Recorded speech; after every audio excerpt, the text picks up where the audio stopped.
Assalamu alaikum wa rahmatullahi ta'ala wa barakatuh. Bonjour, bonsoir, j'espère que vous allez tous bien, Inch'Allah. Je voudrais partager ici un très joli rêve qui est issu donc d'une chaîne arabophone sur l'imam Mahdi. Le titre est Le rêveur dit que la vision est longue et elle concerne l'imam, que la paix soit sur lui, et Allah Tout-Puissant sait mieux. C'est un très beau rêve, assez long, et comporte quelques symboles intéressants, et on pourra peut-être en parler. Donc je commence à lire le rêve. Ça commence comme ça. Assalamu alaikum wa rahmatullahi ta'ala wa barakatuh. La vision vous paraîtra peut-être longue, mais je tenais à la présenter avec tous les détails, car peut-être chaque symbole a une signification pour les connaisseurs. Une vision sur l'imam Mahdi, j'en ai déjà eu plusieurs à son sujet depuis des années, des visions spécifiques, et j'ai décidé maintenant de publier certaines d'entre elles, si Allah le veut. Bismillahirrahmanirrahim, wassalatu wassalam ala Sayyidina Muhammad. J'ai vu dans un rêve que j'allais rencontrer le Mahdi, que la paix soit sur lui, et je l'ai connu dans un rêve. Je marchais avec mon sac sur le dos, traversant des rivières, des vallées, des forêts et des routes difficiles, comme si je voyageais seul et sans peur.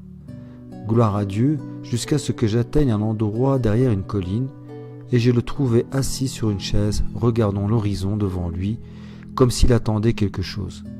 À proximité se trouvait une chaise vide. Derrière lui, il y avait une chaise où était assis un homme vêtu de blanc, avec une barbe entre noir et blanc, poivre et sel.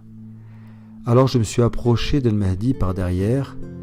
Comme s'il avait senti mon arrivée, il s'est retourné, avec un large sourire éclatant sur son visage. Alors il m'a pris par la main et m'a salué sur mon visage, avec 2 baisers sur les 2 joues. Gloire à Allah. Alors il m'a accompagné devant la chaise vide pour m'asseoir près de lui. L'homme qui était derrière lui me regardait sans bouger, et je savais que c'était son ami et son confident. C'était comme s'il craignait et respectait le Mahdi, il n'osait pas parler sans sa permission. Le temps est comme si c'était l'heure de la prière du Maghrib. Le temps était calme et beau. Puis j'ai vu une voiture noire s'approcher de l'endroit et elle errait dans les champs à la recherche de quelque chose. Alors elle s'est arrêtée et une femme vêtue de noir et voilée en est sortie. Elle était à 300 ou 400 mètres. Elle cherchait le Mahdi et moi je la regardais. C'était mon ressenti dans le rêve. De même, le Mahdi n'avait pas bougé et il a vu ce que j'ai vu. Puis soudain, il y a eu du bruit et des cris à cet endroit à cause d'un groupe armé qui a tiré des coups de feu en l'air. Et les gens ont commencé à prendre la fuite. Ils étaient vêtus de noir et semblaient bouleversés, comme s'ils étaient des sages. Alors la femme voilée est venue rapidement en courant vers notre direction pour prendre le Mahdi. Alors j'ai couru et j'ai attrapé le Mahdi par la main pour que nous puissions nous cacher. Au milieu de ce bruit et des gens qui couraient de droite à gauche, je me suis retrouvé dans un endroit ressemblant à un arrosoir et j'ai dit à El Mahdi, cachons-nous derrière.